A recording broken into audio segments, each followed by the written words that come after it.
Welcome to our Magento 2 tutorials. Today we will learn about the Compare Product tool.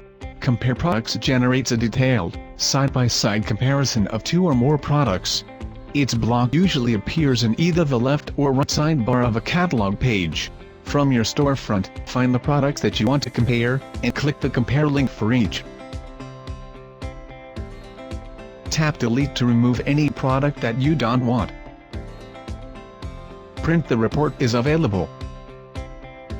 You can click the link in the header anytime to return to the report.